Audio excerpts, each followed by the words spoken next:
Hello, dear viewers, we have another interesting video for you. We hope you like it. Don't forget to subscribe and like the channel. Enjoy watching. Can the record-breaking Rimac Nevera Hypercar deal with a long road trip? The plan has gone a little awry. This is due to the Mont Blanc tunnel's unexpected closure. It's a pity, not least because the 7.2-mile-long engineering masterpiece that connects Chamonix with Courmayeur in the Aosta Valley, Italian job territory, is a reminder of the inspirational power of big infrastructure projects. The tunnel opened back in 1965, amazingly, and one stat stands out. Its creators used 37 million kilowatt-hours of electricity during its 6-year construction. This is rather more than the Rimac Nevera's lithium manganese nickel battery pack manages, although there are times when it feels like this thing could punch a hole right through and out. I was one of the first people in the world to drive the Nevera, back in 21, and since then it's had TG approval courtesy of Chris Harris and one of the most spectacular drifts even that perma-slidey man has ever executed. But that was a prototype. Now in full production, and having smashed 23 records in a single day this past summer, Rimac has invited me to have another go.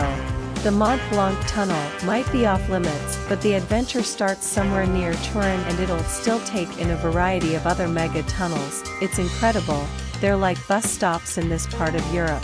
I should add that the Nevera and I aren't just being reunited for old time's sake. Although that welter of new records, just ponder that brain-frazzling 0-249-0 mph time of 29.93 seconds, confirms that it's an arrow-honed sledgehammer. Company founder Mate Rimac is keen to remind everyone that the Nevera is also a usable GT. Perhaps even a daily driver if you're a Silicon Valley bro or sister with telephone number levels of disposable.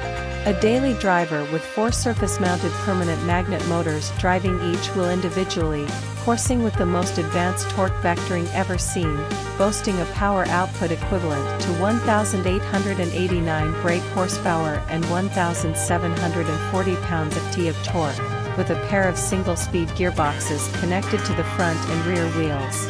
It really is an extraordinary achievement, and likely to remain unsurpassed. Until Ferrari unleashes its electric hypercar in 2025, anyway. We'll see. The 6-day trans-European road trip I've parachuted into will see a Nevera drive from Rimac Zagreb base through 7 countries, amassing 1,324 miles in the process. My stint will start near Turin, skirt the Parc National de la Vanoise north to Chambéry, then south again towards Grenoble, Aix-en-Provence, before flying home from Marseille. There's another reason we're here. Rimac has just inked, or whatever the 2023 equivalent is, an arrangement with Ionity that'll bequeath Nevera owners with 8 years unlimited free charging at all of the company's pan-European charging points. It's unlikely to be a deal-breaker for those in the market for a car with this sort of intergalactic capability, but it shines a renewed light on one of the era's defining machines. Which is an interesting way to describe the Nevera, if you think about it. Is a Bugatti, Ferrari, or Porsche a machine? Of course, but much more besides. Those guys are legacy car makers with an abiding history in and love for engines. It's not necessarily a pejorative term, yet there's the whiff of high-tech utility to an EV, as if circulating electrons and electrolytes are less emotionally resonant than pistons, cylinders, and explosive internal combustion. Maybe it's because EVs are mostly silent in operation, generally do their thing without complaint or hesitation. To a diehard, EV is an abbreviation that's about as reassuring as AI. But then we know that very clever people in companies we haven't yet heard of and plenty that we have are working their butts off to elevate the whole caboodle in terms of measurables like range and energy density, and subjective ones such as sound and emotion. Mate Rimac might have beaten them all to it, though. The Nevera has the means to accelerate to 186 miles per hour in 9.3 seconds, but its ability to charge at 500 kilowatts is another doozy. Perhaps the doozy. There aren't many charging points around engineered to hose energy into a car's batteries at that velocity. but Ionity's 350 kilowatts halo charger can take the Nevera's huge 120 kilowatt-hour battery from 0 to 80% within 25 minutes. Cue a quick European road trip to assess the veracity and reliability of the network. The Nevera is waiting outside on Monday morning, our stopover framed by picturesque ski chalets and mountains. This is an above-average way to start the week, no question. My small overnight bag fits easily in the rear luggage compartment, which has a soft close function and won't melt my stuff, unlike the Maserati MC20's trunk. Design-wise, the Nevera is on the subtler end of the hypercar spectrum but still packs major visual wallop. A Time Attack limited edition has just been launched, sporting green, go faster, stripes inspired by Mate's old EM3 record breaker and also the color ionized particles during a lightning storm turn the sky. It gives the car improved instant theater, but even in steely silver the Nevera's a looker. It's also no more or less intimidating than, say, a BMW i8, and actually easier to get into. The seats are incredibly comfortable, not always the case in hypercars. All-round visibility is surprisingly good, and there's somewhere to put your phone, behind the central touchscreen, which folds forward in a smoothly engineered, high-quality manner. That's a clever touch. Okay, so you have to use that same screen to adjust the seats, which is more annoying, but at least grouping all that stuff centrally means the cockpit is mercifully free of switchgear and distraction. The main instrument display offers up all the basic info plus a readout which shows how much torque each wheel is grappling with, and a G-meter. There are no column stocks, indicators and wipers are operated via wheel-mounted buttons. The interior door handles are made of billet aluminum and feel fabulous. But I remember all this from 2 years ago. What's much improved is the action of the rotary controller that primes then gives you control over the car. P, R, and D. Its haptic is reassuringly expensive in feel, like a piece of haute horology. There's another one in the middle of the dash that governs the 7 drive modes, including cruise, sport, track and drift. This is not the time or place to trouble the latter 3, but the truth is, the Nevera is an easy car to get into and just go. It's also absolutely nuts, in the best possible way. And it's the manner in which Rimac's engineers have filled in the space between these extremes that's so cool.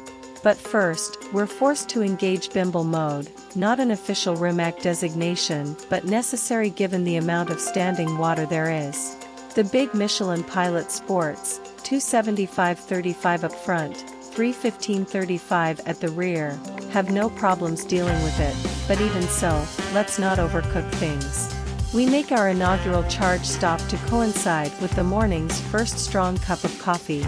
The Nevera's battery goes from 47 to 85% in a little over the time it takes to drink it.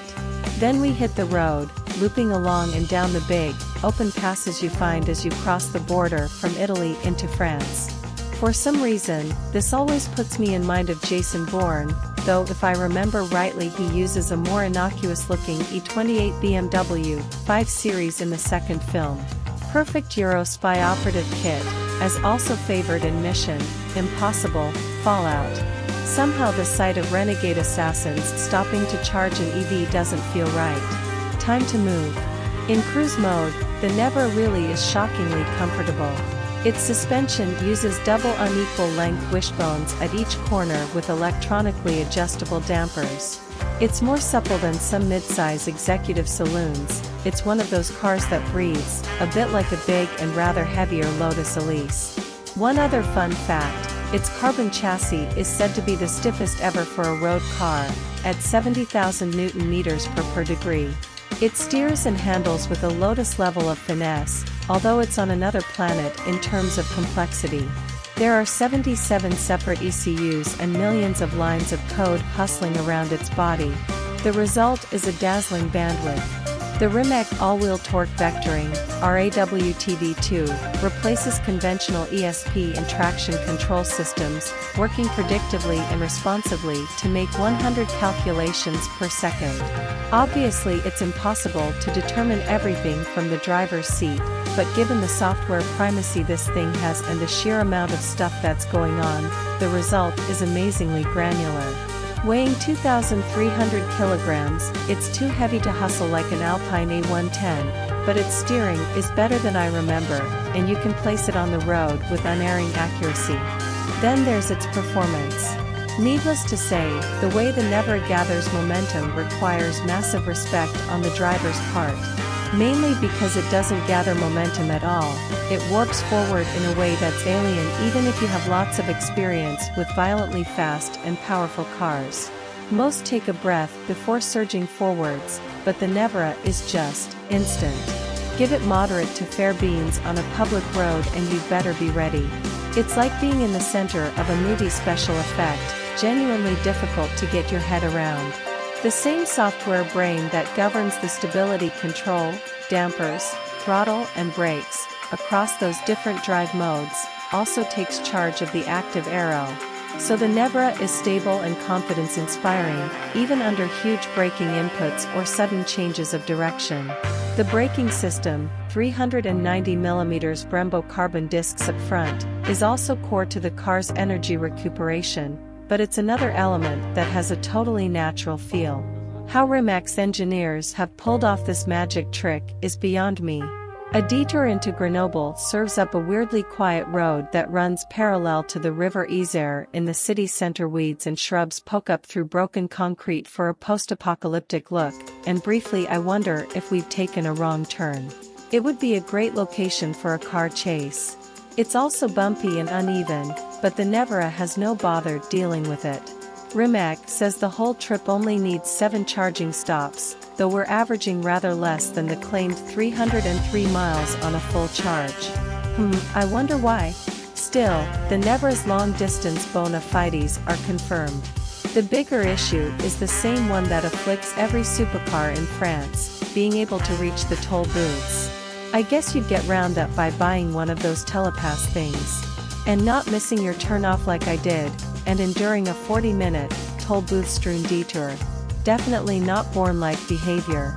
As we head through Provence, I'm distracted, as ever, by the sight of old cars that have long since become absent from the UK. To the beautifully original late 80s Fiat Tipo spotted back in northern Italy we add no fewer than 3 Citroën XMs, a BX, a very clean-looking early Peugeot 205, and a Renault 25.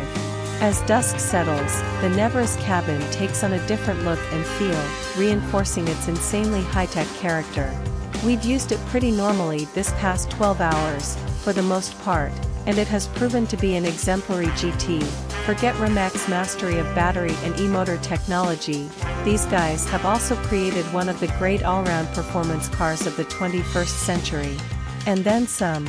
To support our channel, don't forget to subscribe and like. You can write your comments about our video. See you soon!